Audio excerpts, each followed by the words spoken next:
विद्यार्थी मित्र हो, आता बघा या ठिकाणी आपला पिरियड आता 16वा तासिक आपला सुरू आहे आणि या तासिकेमध्ये आपला हा धडा संपून जाणार आहे.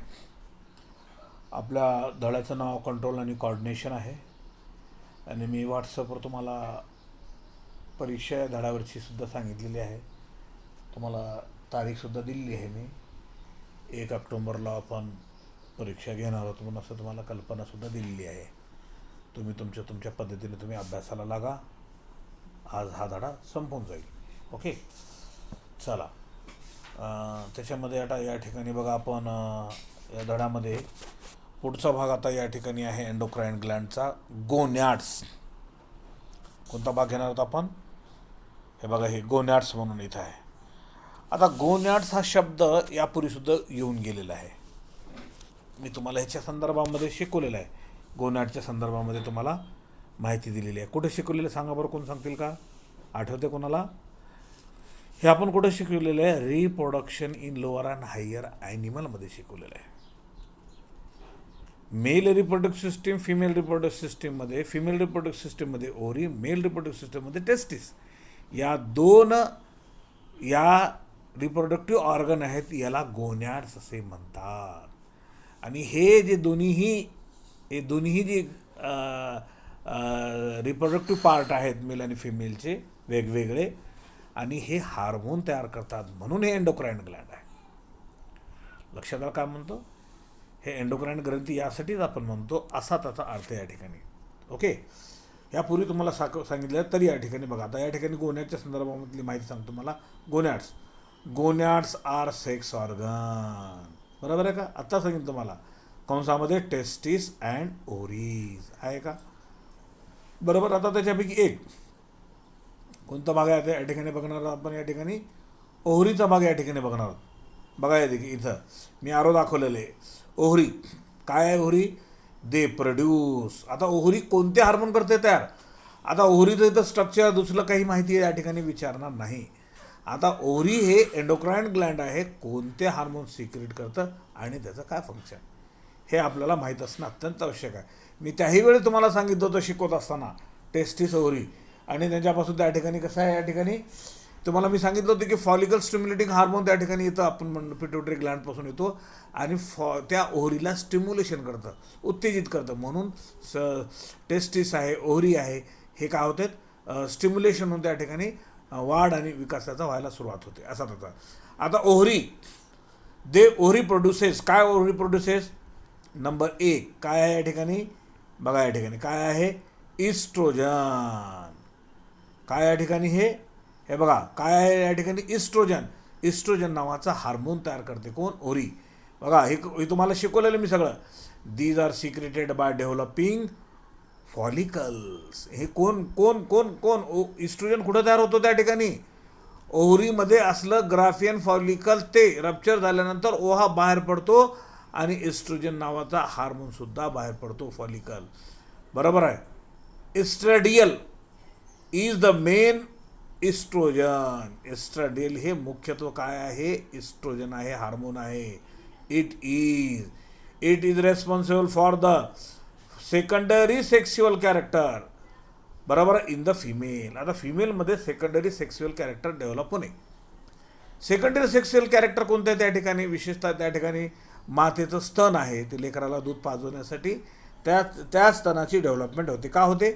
माता गरोदर राहिल्यानंतर त्या ठिकाणी त्या मातेला त्या ठिकाणी त्या अपत्याला दूध पाजवण्यासाठी त्याची डेव्हलपमेंट आणि मिल्क सिक्रेशन होत असतं, असा हा या हार्मोनचं फंक्शन आहे. लक्षात घ्या. बरोबर. इस्ट्रोजनचं हार्मोनचं फंक्शन या ठिकाणी काय आहे हे लक्षात घ्या. Responsible for the secondary sexual character in the female. फिमेलमध्ये सेकंडरी सेक्शुअल कॅरेक्टर ते डेव्हलप होतात, असा त्याचा अर्थ आहे. Number 2 progesterone. हे सुद्धा ओव्हरीमधूनच तयार होतो. लक्षात आलं का म्हणतो? प्रोजेस्टेरॉन या ठिकाणी ह्याचं कुठून तयार होतो आणि काय फंक्शन आहे ते आता या ठिकाणी बघा. It is secreted bye corpus luteum. Corpus luteum of the ovary after ovulation. कसं? कुठं? कॉर्पस लुटियम कुठं तयार होतो? ज्यावेळेस ओव्हरीचा ग्राफियन फॉलिकल रप्चर होऊन ओव्हा रिलीज झाल्यानंतर जो ग्राफियन फॉलिकलचा राहिलेला जो चौथा भाग आहे त्याला कॉर्पस लुटियम म्हणतात. आणि ते कॉर्पस लुटियम काय करतं? त्या ठिकाणी इस्ट्रोजन नावाचा हार्मोन तयार करतं. This hormone is essential for the thickening of the uterine endometrium. Endometrium म्हणजे काय? गर्भाशयाची जी पिशवी असते ते मातेच्या गर्भाशयामध्ये या हार्मोनमुळे काय होतं त्या ठिकाणी त्याची वाढ होते. का? Female become pregnant. फिमेलला मातेला त्या ठिकाणी गर्भधारणा होण्यासाठी. thus the preparing the uterus for the implantation of fertilization ओहम. काय होतं या ठिकाणी? thus अशा पद्धतीने प्रिपेरिंग द युटेरस. मग युटेरस काय for the implementation of fertilizer over. ज्यावेळेस मेल आणि फिमेल गॅमेट एक्झ्युम होऊन ज्यावेळेस फर्टिलायझेशन होतं आणि फर्टिलायझेशन झाल्यानंतर तिथं झायगोट तयार होतो आणि झायगोटची गर्भधारणा होते. काय होतं? इम्प्लांटेशन म्हणजे त्या गर्भाशयामध्ये ते मध्ये एम्बेडेड होतं. एम्बेडेड म्हणजे ऋतून आत फिक्स होणे. जसं जमिनीमध्ये बी पेरल्यासारखं तसं झायगोट हे मातेच्या गर्भाशयामध्ये असणारा त्या युटरसमध्ये फिक्स होतो असा त्याचा अर्थ त्या ठिकाणी. ओके, पुढे it is responsible for the developing of the memory Gland during the pregnancy. ज्यावेळेस माता प्रेग्नंट राहते त्यावेळेस मेमरी ग्लँड म्हणजे मातेची जे स्तन आहे त्याची डेव्हलपमेंट होत असते. का? कारण त्या लेकराला दूध पाजवण्यासाठी मातेला ते लागत असतं असा त्याचा. It inhibit uterine contraction during the pregnancy. म्हणजे काय होतं? It inhibit uterine contraction during the pregnancy. ज्यावेळेस माता प्रेग्नंट होते त्या ठिकाणी युट्राईन कॉन्ट्रॅक्शन म्हणजे अंकुंचन पावचं काय होतं त्या ठिकाणी इनिबिटमध्ये ते होऊ देत नाही असा त्याचा अर्थ आहे. ओके, त्याच्यानंतर तिसरा हार्मोन आहे रिलॅक्सिन. कुठं सिक्रेट होतो? It is secreted by the corpus luteum of the ovary at the end of gestation. Gestation म्हणजे काय? गर्भधारणाचा कालावधी म्हणजे त्या ठिकाणी माता ज्यावेळेस गर्भधारणा झालेली असते तिथून तर माता त्या अपत्याला जन्म देईपर्यंतच्या कालावधीला गस्टेशन असे म्हणतात. लक्षात आलं? मग त्या पिरियडला असं म्हणतात. It relaxes the cervix of the pregnant female. त्याच्यामुळे फिमेल बिकम प्रेग्नंट राहते. And ligaments of the pelvic girdle for easy birth for young ones. मग मातेच्या गर्भाशयामध्ये वाढत असणारा जीव नंतर इझिली बाहेर येऊ शकावं, त्याला काही त्रास नव्हता येऊ शकावं असा त्याचा अर्थ या ठिकाणी असते. इनहिबिन. आता हा हार्मोन आहे. हा हार्मोन कोणता या ठिकाणी? चौथा हार्मोन आहे. It is secreted by the corpus luteum. Inhibit FSH. बरोबर आहे. FSH म्हणजे काय? Follicle stimulating hormone. हे पिट्युटरी ग्लँडपासून येत असतं, लक्षात घ्या. आणि हे ओरीला त्या ठिकाणी मिळतं, त्याच्यामुळे ओरीचं डेव्हलपमेंट होतो. And GnRH production. बरोबर आहे. DN म्हणजे ग्रोथ हार्मोनसुद्धा या ठिकाणी तयार होतो असा त्याचा त्या ठिकाणी अर्थ आहे. आता हे फिमेल रिप्रोडक्टिव्ह ऑर्गन ओव्हरी संपलं. आता टेस्टिसचा काय? मेल रिप्रोडक्टिव्ह ऑर्गन आहे. बघा याच्यामध्ये मी काय सांगतो ते बघा. आता ह्याच्यामध्ये या ठिकाणी टेस्टिसचा आपण अभ्यास करत असताना या ठिकाणी testis secrete the male sex hormone called as androgen such as testosterone. Testis फक्त एकच हार्मोन सिक्रेट करते, लक्षात घ्या. त्या हार्मोनला अँड्रोजन म्हणतात. बरोबर आहे. अँड्रोजन म्हणजे ते टेस्टोस्टेरॉन. बरोबर आहे. असा त्याचा अर्थ. आता टेस्टोस्टेरॉन नावाचा हार्मोन या ठिकाणी बघा. It is secreted from the interstitial cell or Leydig cell by the influence of luteinizing hormone. आता हे ल्युटिनायझिंग हार्मोन कुठून येतो? पिट्युटरी ग्लँडपासून येतो आणि टेस्टिसला त्या ठिकाणी तिथं येऊन अटॅच होतो आणि त्याला स्टिम्युलेशन करतो. स्टिम्युलेशन म्हणजे काय? त्याला गतीत करणे, त्याला प्रवृत्त करणे, त्याला कामाला लागणे, त्याच्यापासून पुढची प्रक्रिया घडून आणणे. लक्षात आलं? आणि म्हणून त्या टेस्टिसमध्ये जर टेस्टिसचं सेक्शन जर आपण घेतलं तर टेस्टिसमध्ये काय असतं त्या ठिकाणी? टेस्टिसमध्ये जे काही फ्लुइड आहे त्याच्यामध्ये जे द्रावण आहे त्या द्रावणामध्ये असणारे सेमिनिफेरस ट्युब्युल्स आहेत आणि त्या सेमिनिफेरस ट्युब्युल्समध्ये त्याच्या बाजूला असणारे इंटरस्टिशियल सेल्स असतात. त्याला लेडिंग सेल असं म्हणतात. आणि हे सेल काय करतात? मेल हार्मोन सिक्रेट करतात आणि त्या मेल हार्मोनचं नाव आहे टेस्टोस्टेरोन. हे लक्षात घ्या. आता ह्याचं फंक्शन बघा. Rise the testosterone level in the blood above the normal, inhibit the LH secretion. त्याच्यापेक्षा जर जास्त झालं त्या ठिकाणी हार्मोन तर त्याला इनहिबिट करतो, म्हणजे RH फॅक्टरला मारा करतो, असा त्याचा अर्थ त्या ठिकाणी. त्याच्यानंतर आता बघा, it is also responsible for the appearance of secondary sexual character such as facial and pubis hair depending upon voice broadening of the shoulder male ॲग्रोजेनेसिस. आता बघा या ठिकाणी या हार्मोनमुळे मेलचे character, secondary sexual character development होतात. आता फेशियल कॅरेक्टर काय आहे या ठिकाणी? तोंडावर येणारे दाढी मिशा आहेत, बरोबर. प्युबिस हेअर म्हणजे लघवीच्या जागेच्या वरच्या बाजूला असणारे ते हेअर, त्याला प्युबिस हेअर असं म्हणतात. डीपिंग व्हॉइस, आवाज मोठा असणे. स्त्रियांचा पेक्षा पुरुषांचा आवाज हा बुलंद असतो, आपल्याला माहीत आहे. ब्रॉडनिंग ऑफ द शोल्डर म्हणजे हे भाववा जे आहेत ना, स्त्रियापेक्षा पुरुषांचे हे मजबूत असतात, जाडजूड असतात. आणि मेल ॲग्रेसिव्हनेस म्हणजे पुरुष हे आक्रमक असतात स्त्रियांच्या तुलनेने, हे आपल्याला माहीत आहे. हा गुणधर्म त्या मेलचा आहे. कशामुळे? टेस्टोस्टेरोन हार्मोनमुळे हे गुणधर्म विकसित होतात. It also help in maintenance of the testis. आणखीन हे हार्मोन टेस्टिसचं मेंटेन करण्यासाठी उपयोगी ठरतो, असा त्याचा त्या ठिकाणी अर्थ आहे त्या ठिकाणी. ओके. त्याच्यानंतर आता बघा या ठिकाणी डिफ्यूज एंडोक्राइन ग्लँड. डिफ्यूज म्हणजे काय? फैलाव होणे, बरोबर आहे. डिफ्यूज म्हणजे प्रसरण. एंडोक्राइन ग्लँडचा या ठिकाणी फैलाव होतो. त्याच्यामध्ये होत असताना या ठिकाणी बघा, या ठिकाणी काय? प्लासेंटा कशाला म्हणायचे या ठिकाणी? मातेच्या गर्भाशयामध्ये, पोटामध्ये जी गर्भाशयाची जी पिशवी असते आणि त्या पिशवीला रक्तवाहिन्या जे जुडलेले असतात, त्या एम्ब्रिओला ज्या रक्तवाहिन्या जुडतात तर त्याला प्लासेंटा असे म्हणतात, असा त्याचा अर्थ आहे. चला पुढे आता ते येणारच आहे, ते या ठिकाणी बघा आणखीन. It is intimate connection between fetus and uterine wall of the mother for physiological exchange of material. आता या ठिकाणी काय? हे इंटिमेट म्हणजे काय? चिटकून राहणे. कुठे? मातेच्या गर्भाशयामध्ये जे जीव आहे, एम्ब्रिओ आहे, तो जीव त्या ठिकाणी तो काय होतो? त्या ठिकाणी अटॅच होतो.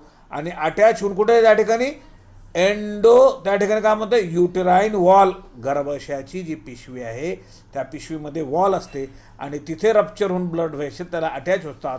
आणि जसं ब्लड व्हेसल असे जोडतात त्याला की जसं एखादं ज्याला दोरीने बांधल्यासारखं फिक्स होऊन जातात, असा त्याचा अर्थ आहे. Placenta is the temporary endocrine gland. हे तात्पुरतं एंडोक्राइन ग्लँड आहे, असा त्याचा अर्थ आहे. During the pregnancy placenta secrete. प्रेग्नन्सीच्या वेळेस प्लासेंटा सिक्रीट करतो. काय सिक्रीट करतो? Hormone such as estrogen and progesterone, HCG. याला शॉर्ट फॉर्म आहे, हा लॉंग फॉर्ममध्ये ह्युमन कॉर्नेगोनाडोट्रॉपिन या हार्मोनला दुसरं नाव आहे. शॉर्टमध्ये कधी परीक्षेमध्ये शॉर्टमध्ये विचारलं जातं आणि लॉंगमध्ये त्याचं उत्तरलं असं म्हणून सांगितलं जातं, आपल्याला लिहिता यायला पाहिजे. And human placental progesterone. These hormones check the contraction of uterine muscle and also maintain the thickness of uterine endometrium. Thus, they help to maintain the pregnancy. याच्यामुळे मातेच्या गर्भाशयामध्ये या हार्मोनमुळे काय होतं? त्या ठिकाणी गर्भधारणा टिकून राहते, असा त्याचा अर्थ आहे. त्याच्यानंतर आता बघा या ठिकाणी गॅस्ट्रो इंटेस्टायनल ट्रॅक्ट. अन्ननलिकामध्ये या ठिकाणी काय? अन्ननलिकामध्ये त्या ठिकाणी कोणत्या? या ठिकाणी अन्ननलिका म्हणजे आपली नलिका, पूर्ण अन्ननलिका, इंटेस्टाईन, बरोबर. जठर आहे, लहान आतडे, मोठे आतडे, बरोबर, हे पूर्ण त्या ठिकाणी आले. त्याच्यामध्ये या ठिकाणी त्याच्या संदर्भामध्ये या ठिकाणी डू यू नो, तुम्हाला माहीत आहे का? Presence of HCG in urine sample indicate the pregnancy. आता एखादी स्त्री गर्भधारणा त्या ती आहे का नाही, प्रेग्नंट आहे का नाही कसं ओळखलं जातं, तर ही टेस्टिंग केली जाते. त्याची लघवी तपासणी केली जाते आणि युरिनचं सॅम्पल घेऊन मग त्या ठिकाणी प्रेझन्स ऑफ एच सी जी हे हार्मोन आहे का हे बघितलं जातं आणि बघितल्यानंतर ती माता गर्भधारणा आहे असं त्या ठिकाणी समोर टेस्टनं तपासलं जातं ते. ओके, चला पुढे बघा. In gastrointestinal mucosa certain cell are endocrine in function. काही सेल त्याच्यामध्ये एंडोक्राइन असतात. This cell produces the hormone which play vital role in digestive process. बघा, व्हिटल रोल म्हणजे जगण्यास अत्यंत आवश्यक भूमिका निभावतात ते, त्याच्याशिवाय जगणं शक्य होत नाही असा त्याचा अर्थ आहे. आणि त्याच्यानंतर and flow the digestive juice, पचण्यास मदत करणारा ज्यूस आहे, तर त्या ठिकाणी ते फ्लो करतात असा त्याचा अर्थ त्या ठिकाणी. त्याच्यानंतर आता या ठिकाणी बघा, आता नंतर पहिला आहे त्याच्यामध्ये गॅस्ट्रीन हा हार्मोन्स आहे, बरोबर आहे. It stimulate the gastric Gland. आता गॅस्ट्रिक ग्लँडला हे हार्मोन काय करतो, स्टिम्युलेशन करतो, म्हणून प्रोड्यूस द गॅस्ट्रिक ज्यूस, म्हणून पचण्यासाठी रस ते तयार होतो असा त्याचा अर्थ आहे, म्हणून अन्न पचला जातो. Number 2, secretin. It is responsible for the secretion of the pancreatic juice. बघा, pancreatic juice and bile from the presence of लिव्हरपासून, यकृतपासून त्या ठिकाणी पॅनक्रियाटिक ज्यूस आणि बाईल म्हणजे पित्त हे तयार झालं तर त्या ठिकाणी अन्न पचण्यासाठी ते मदत होतो असा त्याचा अर्थ आहे. लक्षात घ्या, अर्थ लक्षात घ्या. इथं मी अर्थ सांगितलेले लिहून घेत चला. बाईल म्हणजे पित्त. हे पुन्हा पुन्हा सांगायची वेळ येऊ देणे, काय हो काही बाईल इथं दिलेलं आहे, पित्त त्या ठिकाणी. आणि पॅनक्रियाटिक ज्यूस स्वादुपिंड निर्माण करणारा ज्यूस त्या ठिकाणी असा त्याचा अर्थ आहे त्या ठिकाणी. लक्षात आलं, बरोबर आहे. त्याच्यानंतर आता या ठिकाणी त्याला पुढे बघा. या ठिकाणी आता मी पुढचा भाग या ठिकाणी बघतो काय म्हणतो बघा. हां,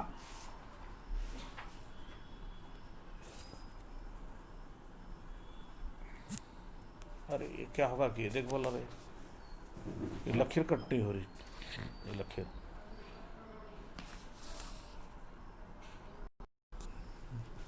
हां, तर आता बघा या ठिकाणी त्याच्यानंतर आता तिसरा या ठिकाणी हार्मोन्स आहे. आता या ठिकाणी कोणता आहे, कोलेसिस्टोकायनिन, त्याला शॉर्टमध्ये CCK असं म्हणतात. आणि नंतर पॅनक्रियोझॅनिन, त्याच्यानंतर त्याला PZ हार्मोनसुद्धा असं म्हणतात असा त्याचा अर्थ या ठिकाणी.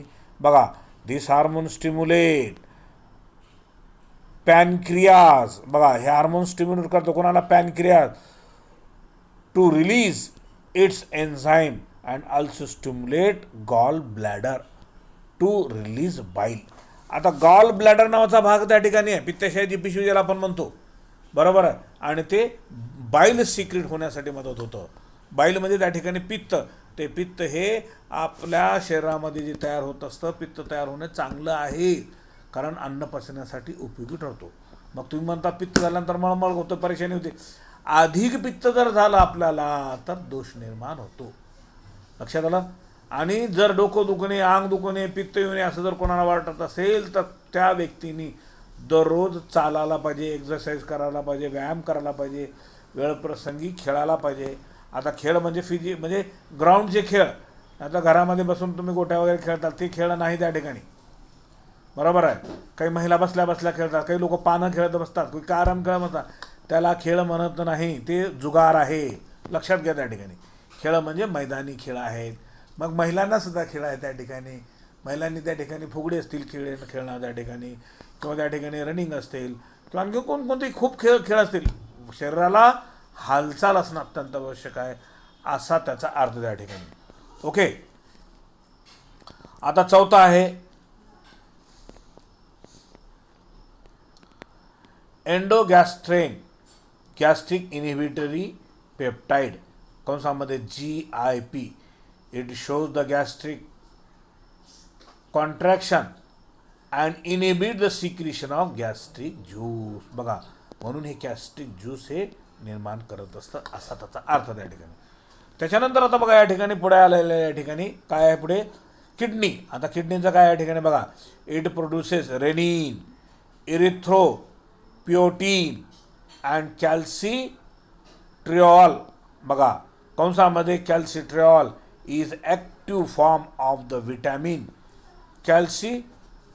कॅल्सिफेरॉल D3, कंसामध्ये तिसरा आहे या ठिकाणी. त्याच्यानंतर heart, arterial natriuretic hormone oblique ANF increase the sodium secretion by kidney and reduce the blood pressure.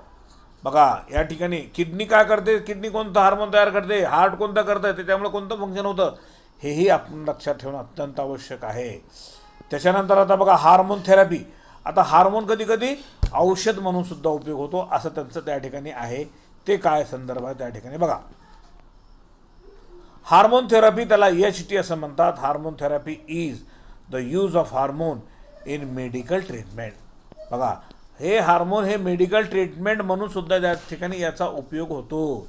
बरोबर आहे. इट इज काय आहे, it is applied in pregnancy. प्रेग्नन्सीच्या वेळेस महिला जर गरोदर राहिली असेल तर त्यावेळेस उपयोग होतो.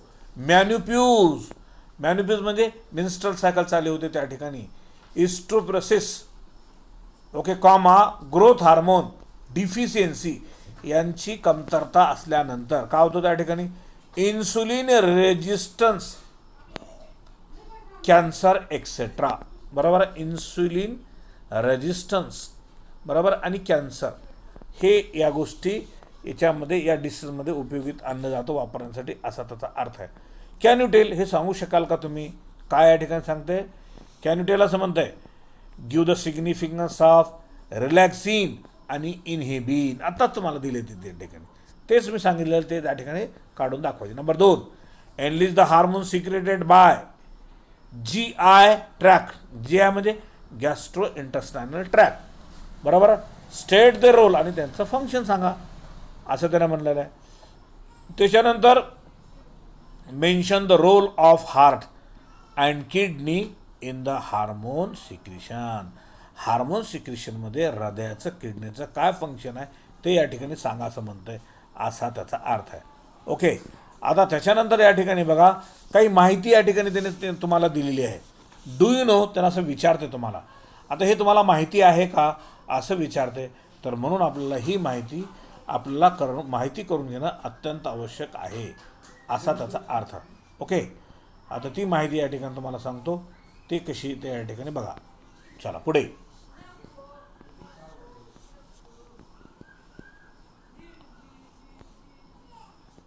काय आहे आता बघा या ठिकाणी, chemical that operate between the members of same species are social hormones or pheromones. बघा यांना काय म्हणतंय, डू यू नो, हे तुम्हाला माहीत आहे का. फेनिरोन्स नावाचा हार्मोन आहे, हे काय करतात, ते केमिकल अशा पद्धती केमिकल आहे, ते काहीतरी कामासाठी येतं. आता ते पुढं सांगतो ते काम. These are commonly also called as sex attraction or external hormones. आता हा हार्मोन काय केला जातो, सेक्स अट्रॅक्शन, सेक्सच्या बाबतीत अट्रॅक्शन व्हावं म्हणून काही कीटकामध्ये नर आणि मादी एकत्रित येत नाही, त्यांना एकत्रित आणण्यासाठी अशा प्रकारचा हार्मोन सिक्रेट केला जातो. त्याच्यामुळे त्यांची नर आणि मादी एकत्रित होते आणि नंतर त्यांची पुढची पिढी कंटिन्यू होते असा त्याचा अर्थ. ए फेनोरम इज ए ओलाटाईल सबस्टन्स. ओलाटाईल म्हणजे असं बाहेर ठेवलं की उडून जाणार आहे. Produced and discharged by an organism. हे ऑर्गॅनिझममुळे तयार होतो. आता बघा काही काही किड्यांना आपण पकडल्यानंतर एक विशिष्ट प्रकारचा वास सोडतात बघा, हे आपल्याला माहीत आहे का, दॅट इज हार्मोन. ओके, ते which induce a physiological response in other organism, okay, of the same species. त्या स्पेसीसच्या ऑर्गॅनिझममध्ये फिजिओलॉजिकल ॲक्शन होतो. Pheromones are produced by many species of insect. बघा आताच मी तुम्हाला सांगितलं, इन्सेक्ट कीटकामध्ये अशा प्रकारचे हे हार्मोन्स अशा पद्धतीने म्हणजे निर्माण होत असतो आणि त्याच्यामुळे नर आणि मादी एकत्र येतात. Some pheromones enhance the chances of mating between the sex. बघा आता सांगितलं तुम्हाला, हे हार्मोन्समुळे नर आणि मादी एकत्रित आणली जाते, कारण पुढचं रिप्रोडक्शन होऊन त्यांची पुनरुत्पादन होण्यासाठी.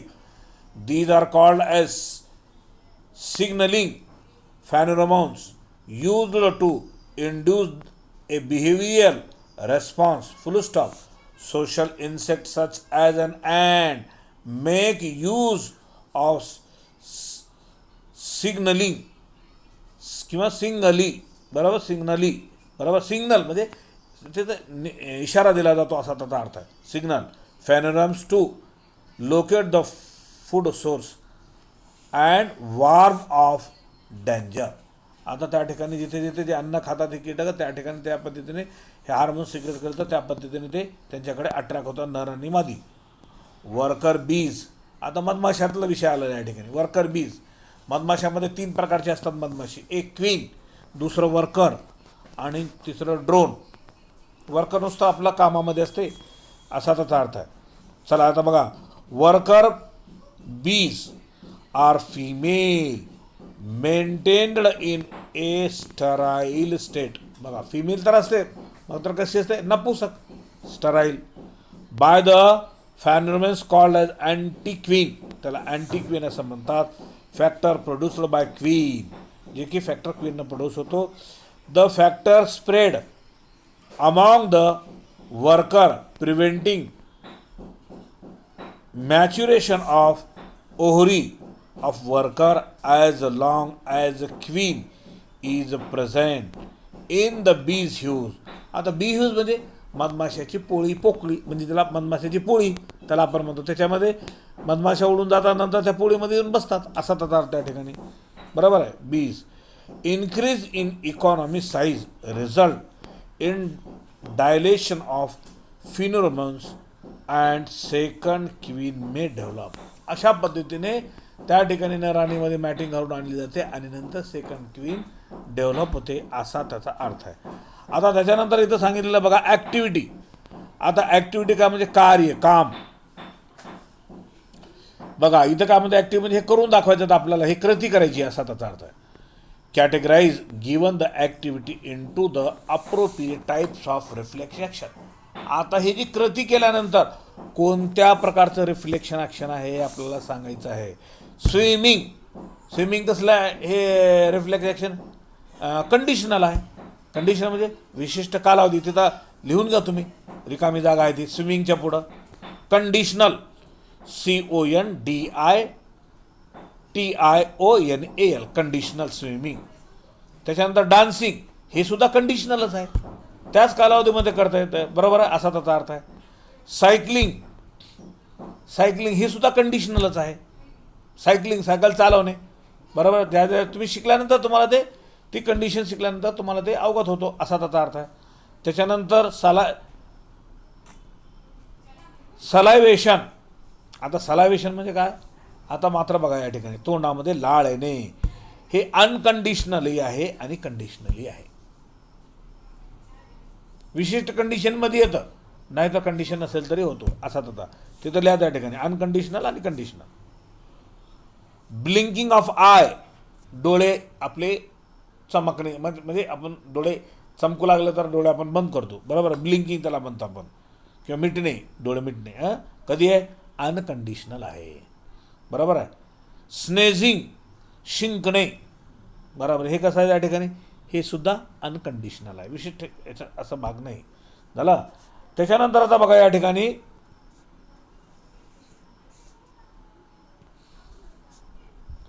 आता सलाव्याच्या संदर्भामध्ये तुम्हाला सांगतो. Saliva while eating it's unconditional reflex while. जेवताना असं म्हणलं जातं. बरोबर. Saliva while eating. आता salivation at sight and smell of food is conditional. बघा कंडिशनल काय आहे? बरोबर. तोंडाला लाळ कधी येते कुत्र्याच्या? अन्न दाखवल्यानंतरच. बरोबर आहे असा ते झालं कंडिशनल. त्या कंडिशनमध्ये चालतं. ओके.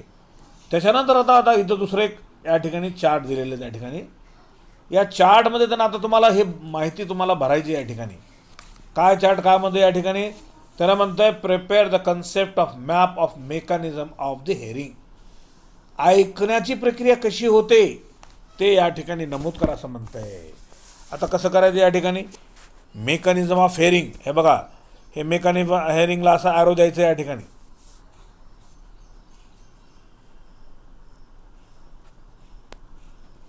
बरोबर, ॲरो देऊन तिथं काय लिहायचं त्या ठिकाणी. कसं होतं त्या ठिकाणी, पिन्ना रिसिव्ह साऊंड वेव्ह.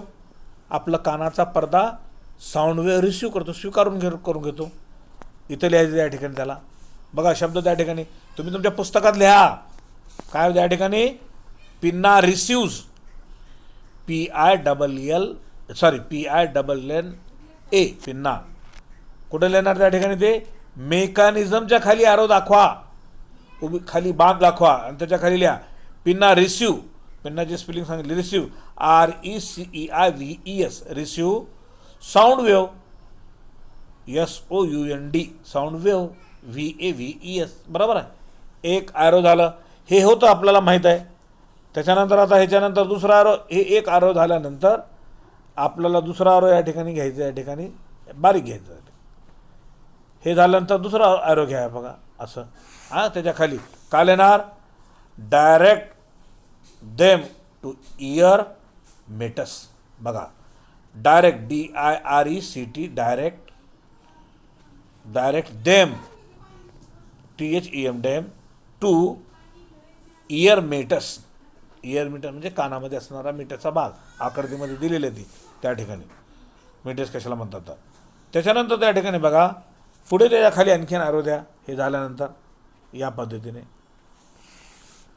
काय लिहिणार, sound wave strike tympanic membrane. Strike म्हणजे त्याला पूर्णपणे बंद करणे, त्यांना बंद करते असा त्याचा अर्थ. ओके, टिम्पॅनिक मेम्ब्रेनला. त्याच्यानंतर त्याच्या खाली काय लिहिणार, ॲरो द्या, लिहा त्याच्या खाली काय लिहिणार, टिम्पॅनम व्हायब्रेट्स. टिम्पॅनम काय होतो, व्हायब्रेट, कानाचा पडदा व्हायब्रेट होतो. झालं.